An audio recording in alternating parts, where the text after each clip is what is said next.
Praise lord brothers and sisters, దేవాది దేవుని నామములో మీ అందరికీ వందనములు.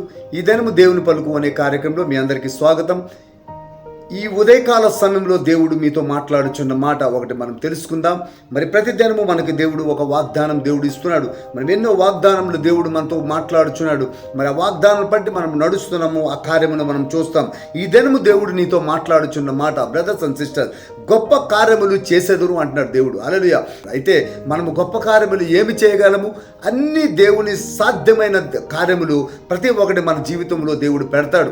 ఇక్కడ దానియేలు గ్రంథంలో ఒక మాట మనం తెలుసుకుందాం. ఈ దినం దేవుడు నీతో వాగ్దానం చేసిన మాట దానియేలు గ్రంథము 11వ అధ్యాయము 32వ వచనంలో దానియేలు మరి అయితే తమ దేవుని నెరుగువారు బలము కలిగి గొప్ప కార్యములు చేసేదరు. ఎవరైతే దేవునికి నమ్ముతున్నారో, ఎవరైతే దేవునికి తెలుసుకున్నారో, ఈ దినము దేవుడినితో మాట్లాడుచున్నారు. బ్రదర్స్ అండ్ సిస్టర్స్, గొప్ప కార్యములతో దేవుడు ఈ దినము మాట్లాడబోచున్నాడు నీతో. హల్లెలూయా.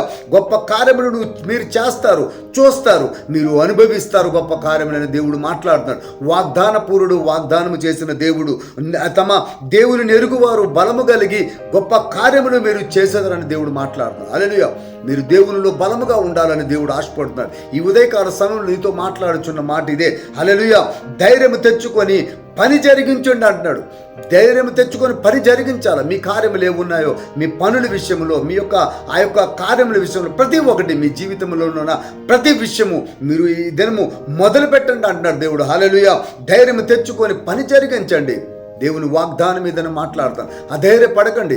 దేవుడు నీతో ఉన్నాడు. నీతో సదాకాలము ఎప్పటికీ ఉంటానని దేవుడు మాట్లాడుతున్నాడు. ఈ దానియేలుకి ఇచ్చిన ఆ ధైర్యము అదే విధముగా నీకు కూడా దేవుడు ఇవ్వాలని దేవుడు ఆశపడుతున్నాడు. బ్రదర్స్ అండ్ సిస్టర్స్, దేవుని నెరుగువారు బలము కలిగి గొప్ప కార్యములు చేసేదారు. ఈ దినము నువ్వు చేస్తావని దేవుడు మాట్లాడతాడు. గొప్పగా మరి దేవుడి యొక్క మాట మనం తెలుసుకోవాలి. ఆ ధైర్యముగా ఉండాలి. మీరు చేసిన ప్రతి పనుల్లో సఫల పొందుతారని దేవుడు ఆశపడుతున్నాడు. హల్లెలూయా. నేను నీకు సహకారిని ఉందును. హల్లెలూయా. నేను నీకు సహకారిగా ఉంటాను, నువ్వు మొదలు పెట్టని దేవుడు మాట్లాడుతున్నాడు. ఎవరైనా ఈ దినము ఎవరైతే మీ యొక్క కార్యములు మీరు మొదలు పెడుతున్నారో, తప్పకుండా మీ జీవితంలో ఆ కార్యములు దేవుడు చేస్తాడు. దానియేలుకి ఇచ్చిన ఆ యొక్క మాట నీకు వాగ్దానంగా దేవుడు మార్చుతున్నాడు.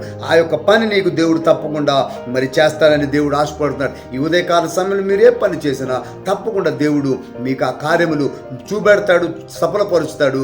మరి మీ యొక్క కార్యములు ప్రతి ఒక్కటి, మీ పనుల విషయంలో తప్పకుండా దేవుడు మీకు ఆశీర్వదిస్తాడని దేవుడు ఆశపడుతున్నాడు. హల్లెలూయా. చిన్న ప్రార్థన చేసుకుందాం. మా పరిశుద్ధుడైన దేవానికి స్తోత్రాలు చెల్లించున్నాం. ఇదిగో నువ్వు ఇచ్చిన ఈ వాగ్దానం తండ్రి, నీ బిడ్డలు ఎవరైతే ఈ వాక్యం విన్నారో, ఈ దానియేలు గ్రంథములు ఇదిగో 11వ అధ్యాయము 32వ వచనంలో ఏ మాట నువ్వు జరిగించావు, అలాగే తండ్రి నీ యొక్క బిడ్డలందరికీ నువ్వు దయచేయం ప్రభువా. ఈ దినము మొదలు పెడుతున్న ప్రతి కార్యములు బిడ్డలకు సఫలపరచు. వారి గృహమును, వారి యొక్క పనుల విషయంలో, ప్రతి ఒక్క విషయంలో నువ్వే తోడేండి, ఆస్వాదించు. యేసు నామములో అడుగుచున్నాం తండ్రి. Amen. Amen. God bless you.